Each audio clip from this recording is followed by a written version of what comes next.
Mumps यानी कि गलसुआ, जिसे हम अपनी ज़बान में गलसुज्जा भी कहते हैं।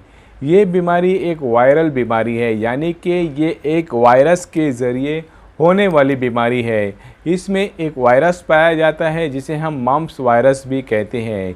इस बीमारी में ये हमारे बॉडी में जब वायरस दाखिल होते हैं या किसी का इन्फेक्शन जब हमारी बॉडी में होता है, तो ये वायरस हमारी बॉडी में घुस जाते हैं और साथ ही साथ इंटर होने के बाद हमारी बॉडी में जो एक पैरोटिड ग्लैंड होता है, जैसे मैं फ़ोटो में आपको बता रहा हूँ, ये ग्लैंड हमारे बॉडी में थूक यानी मुंह के अंदर थूक को बनाने का काम करता है।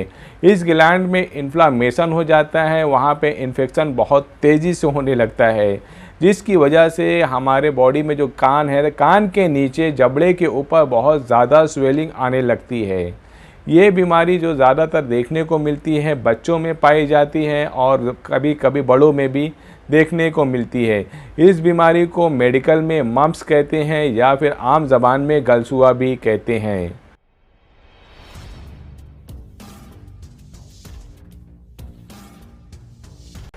दोस्तों, मेरा नाम डॉक्टर अतीक है और मेरे यूट्यूब चैनल पे आप लोग का स्वागत है।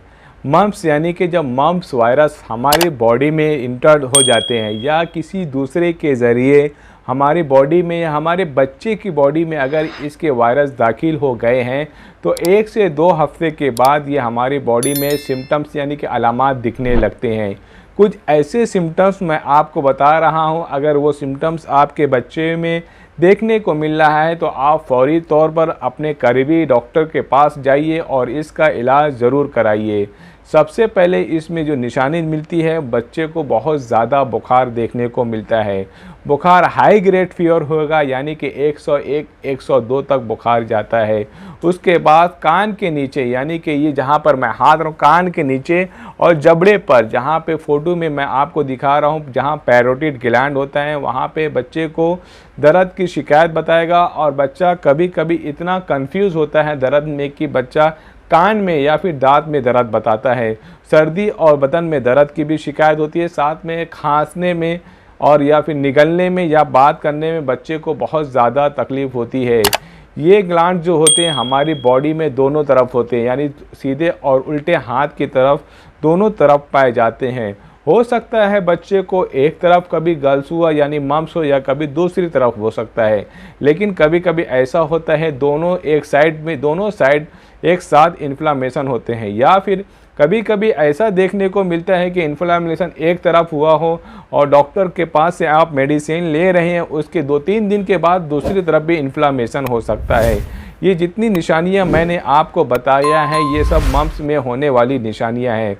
बच्चे को बुखार बहुत ज़्यादा रहेगा, हाई ग्रेड फीवर होएगा, कभी कभी बच्चे को सर्दी खांसी होती है, निकलने में तकलीफ़ होगी, कान में और गले में तकलीफ़ होगी। हाई ग्रेड फीवर के साथ में बच्चे को पूरे बदन में दर्द, कभी कभी बच्चा खाना नहीं खाता है, उसकी वजह से चक्कर भी शिकायत मिलती है। अगर आपके मोहल्ले में या फिर आपके एतराफ़ में मम्प्स की बीमारी या वबा फैल गई है, क्योंकि ये एक वायरल बीमारी है, तो हो सकता है कि आपके बच्चे को भी ये हो जाए। इसके बचने के लिए आप एक वैक्सीन हमारी गवर्नमेंट की तरफ से फ्री है, वो लगाना बहुत ज़रूरी है। इस वैक्सीन का नाम MMR है। इस वैक्सीन को लगाना बहुत ज़रूरी है। ये वैक्सीन 2 डोज में दी जाती है। पहला डोज जो होता है इसका अमूमन 6 से 8 महीने के बाद और 12 महीने से पहले दिया जाता है, और दूसरा वैक्सीन जो होता है 4 से 7 साल या 4 से 6 साल के बीच में दिया जाता है। पहला वैक्सीन के बाद दूसरा वैक्सीन भी देना बहुत ज़रूरी है। MMR वैक्सीन देना बहुत ज़रूरी है क्योंकि इसमें तमाम वायरस बीमारियों से बचने की वैक्सीन होती है। मीज़ल्स और मम्प्स और रूबेला तीनों की वैक्सीन एक साथ दी जाती है।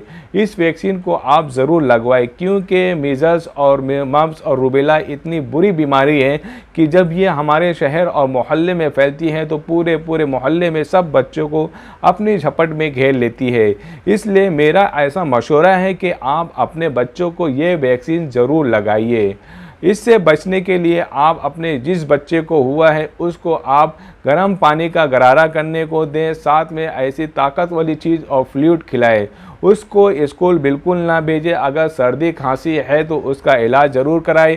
हाई ग्रेड फीवर है तो जो पेडियाट्रिक्स या फिर जो डॉक्टर हैं, आपके फैमिली डॉक्टर हैं, उनसे जाके इलाज ज़रूर कराइए। ऐसा नहीं है कि मम्स है और गाल में सूजन है तो 2-3 दिन के बाद सही हो जाएगा। जैसा कि बहुत से डिजीज़ में या फिर पेशेंट में देखने को मिला है कि अगर इसका इन्फेक्शन दिमाग की झिल्लियों यानी मेनिंजाइटिस में हो जाता है, बच्चे की डेथ हो जाती है। या फिर अगर पेट में या फिर टेस्टिस में या फिर ओवरी में फैल जाता है तो उसकी वजह से हमेशा के लिए बच्चों को प्रॉब्लम हो सकती है। दोस्तों, इस बीमारी में अगर आप अपने बच्चे को जितना एतराफ़ से या मोहल्ले से या फिर स्कूल से बचा के रखेंगे उतना सेफ़ रहेगा आपका बच्चा। क्योंकि मैं शुरू से कह रहा हूँ, ये एक वायरल यानी कि वायरस के ज़रिए होने वाली बीमारी है। इस बीमारी में वही बच्चे चपेट में आते हैं जो कि अफेक्टेड पेशेंट यानी कि जिस बच्चे को हुआ है, अगर उसके टच में जो बच्चा आएगा उसको भी हो जाएगा। ये बीमारी छींकने से, खांसने से होता है।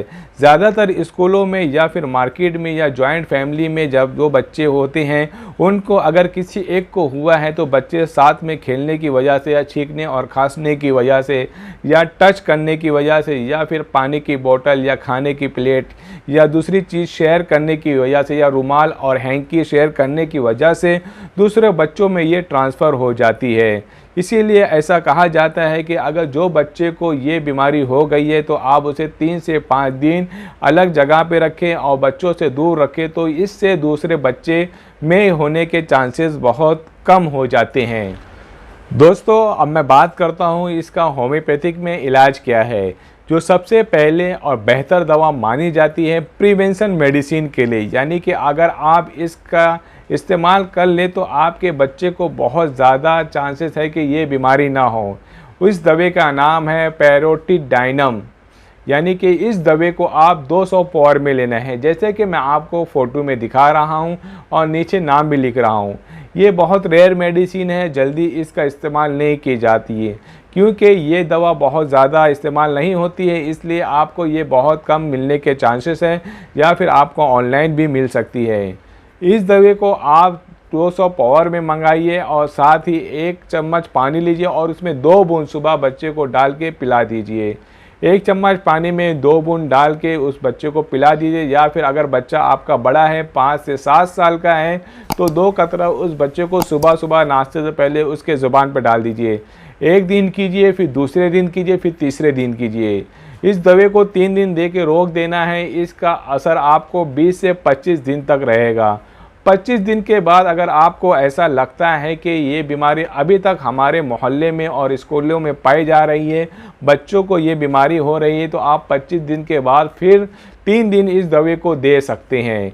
इसे प्रिवेंशन मेडिसिन कहते हैं। इसके देने से आपके बच्चे को ज़्यादा चांस है कि मम्प्स या गलसुआ की बीमारी ना हो।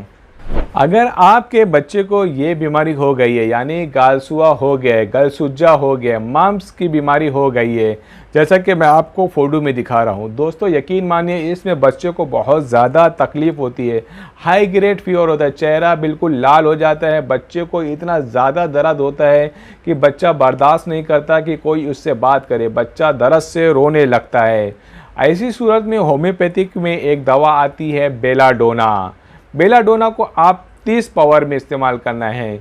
इस दवे का इस्तेमाल आप इस तरह कीजिए कि 1 कप पानी में 10 बूंद डाल दीजिए और हर आधे घंटे में 1-1 चम्मच पानी उसको पिलाते रहिए, क्योंकि इस दवे में इतनी ताकत है कि अगर आपके बॉडी में कहीं लालपन है, दर्द है, सूजन है, स्वेलिंग है, रेडनेस है, इन्फ्लामेशन है, तो वो सबको ख़त्म करती है। अगर आप एलोपैथी मेडिसिन ले रहे हैं तो इस दवे को भी साथ में इस्तेमाल कीजिए। इससे इसकी रिकवरी बहुत जल्दी होगी और बच्चे को बहुत आराम मिल जाएगा।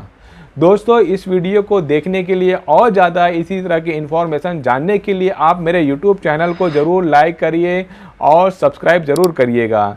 इसमें दूसरी जो दवा पाई जाती है उसका नाम है मर्कसोल।